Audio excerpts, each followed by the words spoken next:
Hey everyone, this is Nap's Ventures N.A.Y, and today's video is a comparison between rabbits, hamsters, and guinea pigs. This video is a collaboration with Selin and Gulcen, a great YouTube channel. You should for sure go check them out as well. Also, they've made a video on this topic too, covering other points such as lifespan, size, cleaning, etc. So once you're done watching this video, you should definitely go check their video out as well, because that will help you decide which animal is best for you at the moment.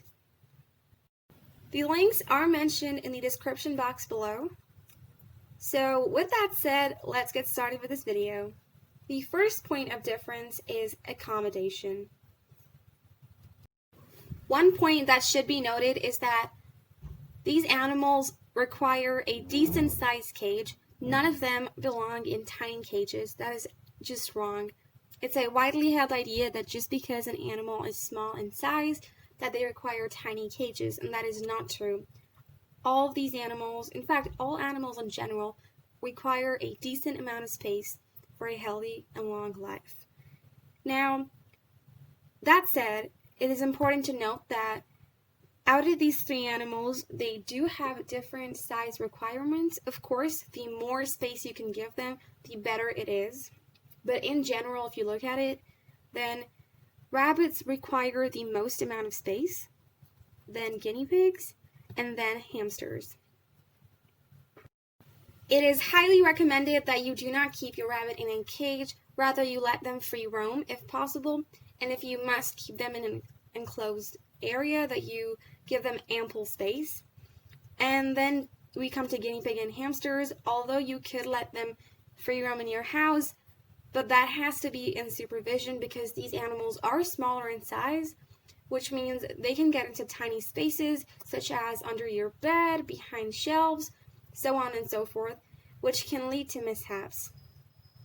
And that's why, in general, that's the order. Rabbits require the most amount of space, then there's guinea pigs, and then there's hamsters.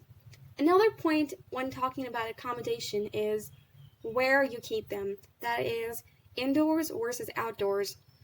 Because, now, there is difference of opinion on this, because some people say that rabbits and guinea pigs should not be kept outdoors at all, and some say the other way around. But in general, rabbits and guinea pigs should be kept indoors, especially in the harsh summer and winter months.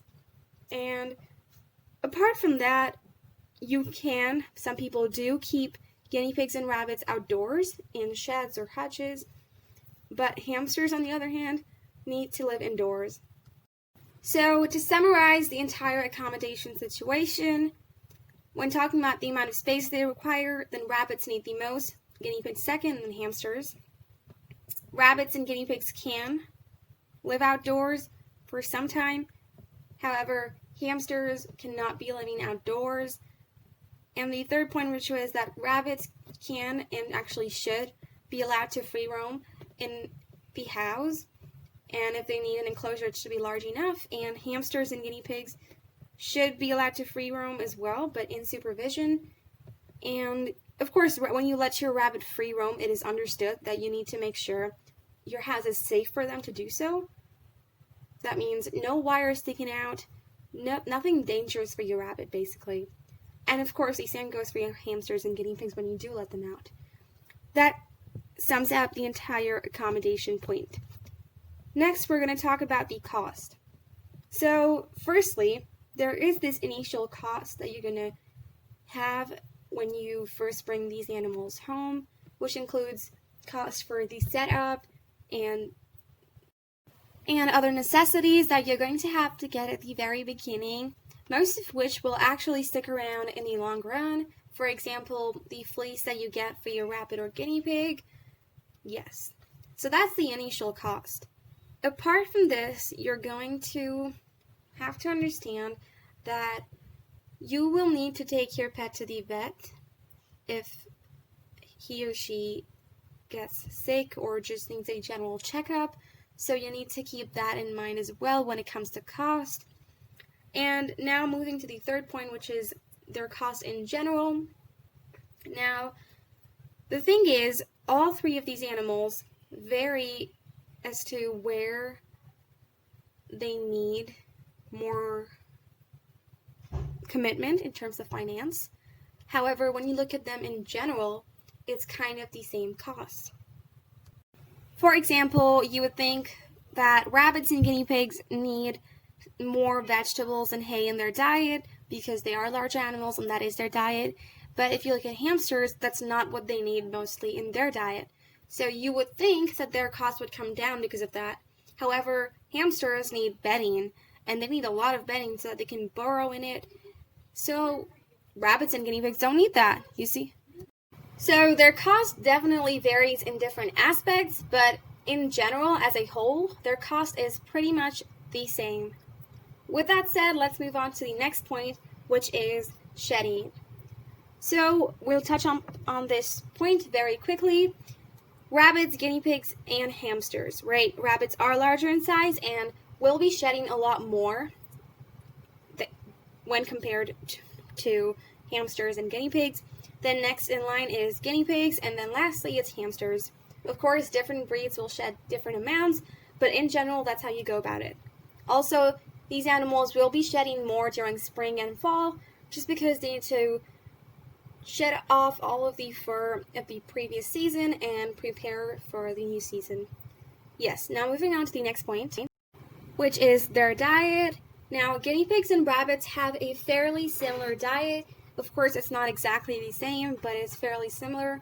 In general, they both need a whole lot of hay, and they're going to require some vegetables as well. Whether or not you should give them pellets is something you should decide and do a lot of research about it, because some suggest that you really don't need to give them pellets, and others say that you must incorporate pellets in their diet. Do your research and find out what works best for your pet and for you. Then, of course, guinea pigs cannot synthesize their own vitamin C, and thus you need to incorporate food items in their diet that are high in vitamin C to compensate for that. So in general, guinea pigs and rabbits are both herbivores, and hamsters, on the other hand, are omnivores. That means they will eat food that is from plant as well as some animal origin. So in general, a hamster's diet would consist of dry food, fresh fruit, some vegetables, and a small amount of protein as well. When it comes to treats for these animals, you can go for some healthier version of treats just because it's better for them. Now we're going to move on to the next point, which is very subjective. It definitely depends from animal to animal, because some animals are very extroverted, if that's the right word. They're basically going to interact a lot with humans, and some won't. So that is the next point, which is human interaction. So in general, guinea pigs are okay with being picked up. Usually, of course, there are exceptions, but this is just a very broad outlook.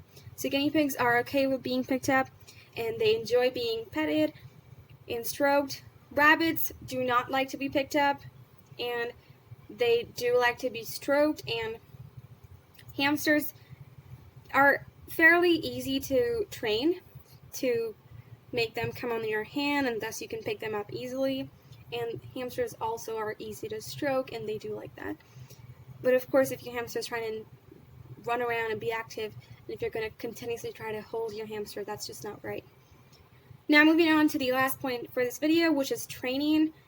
So, of course, it depends from animal to animal, but it is known that rabbits and guinea pigs are trained a lot more easily when compared to hamsters.